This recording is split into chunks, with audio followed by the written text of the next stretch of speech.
Ayrton Senna, Formula One racer.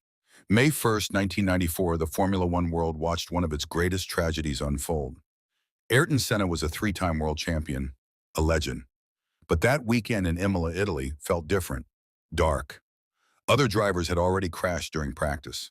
Fellow racer Roland Ratzenberger had been killed just the day before. The entire paddock felt the weight of danger. But Senna did what he always did. He raced. By lap 7, he was pushing hard, hitting nearly 190 miles per hour through the famous Tamburello corner. Then, in an instant, something went wrong. The car didn't turn. It shot straight off the track and slammed into a concrete wall at full speed. The medical teams rushed in. The world held its breath. But Ayrton Senna, the man who had won 41 Grand Prix races, who had survived countless dangerous moments, did not survive this one. His death sent shockwaves through the entire sport, and it sparked something important: real change. Within days, Formula One began a comprehensive overhaul of safety. Senna's legacy isn't just his incredible victories. It's the hundreds of drivers who came after him who went home to their families because of the safety revolution he inspired. Owen Hart Wrestling, May 23, 1999. The WWE was hosting one of its biggest pay-per-view events, Over the Edge. Owen Hart was a star, incredibly talented, entertaining, beloved by fans. That night, he was performing as the Blue Blazer, a superhero character. His entrance was supposed to be spectacular. He would be lowered from the arena ceiling on a safety harness, floating dramatically down to the ring. But as thousands of fans watched in the arena and millions more watched on television, something went horribly wrong. The quick-release mechanism on Owen's harness triggered too early. He fell 78 feet from the rafters. At home, television viewers didn't see what happened, but the thousands in the arena did. Medical staff tried frantically to save him, but Owen Hart was gone. A young man with his whole life ahead of him, a husband, a father, was taken in an instant. Owen's death forced professional wrestling to confront uncomfortable truths about safety shortcuts and spectacle over caution.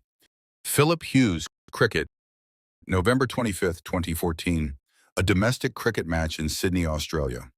Philip Hughes was 25 years old, a talented batsman with a bright future ahead.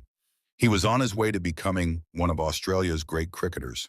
But cricket, like all sports, carries risks that players know exist but rarely think about. A fast bowler delivered a short ball. Philip went to hit it. He missed, and the ball struck him directly on the neck, just below his helmet. For a moment, he stayed on his feet. Then he collapsed on the pitch. Emergency services rushed him to the hospital. Doctors performed emergency surgery, fighting desperately to save his life. But the injury was too severe. 2 days later, Philip Hughes passed away. His final score, 63 not out, a number that will never be forgotten. Tamayo Perry, surfing. Tamayo Perry was a legend. He wasn't just a professional surfer who had conquered the world's most dangerous waves on the north shore of Oahu. He was also a professional lifeguard, someone who had spent his entire life in the water, saving others. Tamayo knew the ocean better than almost anyone.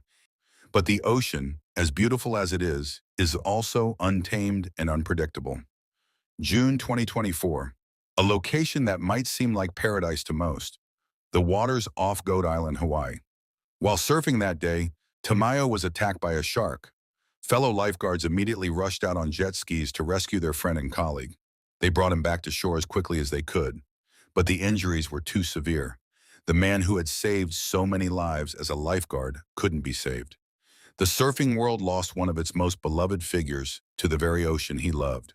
Francisco Rivera Bullfighting, August 13, 2015, a bull ring in Spain.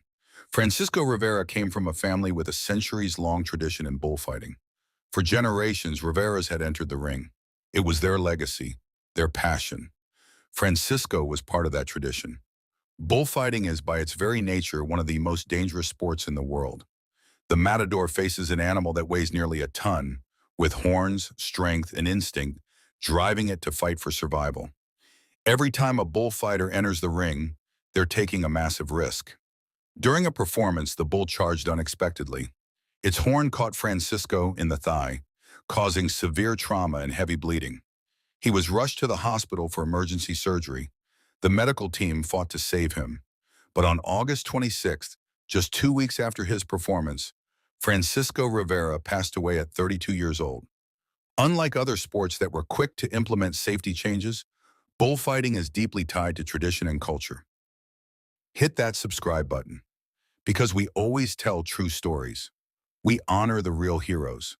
We believe that every life, every legacy, every sacrifice deserves to be remembered.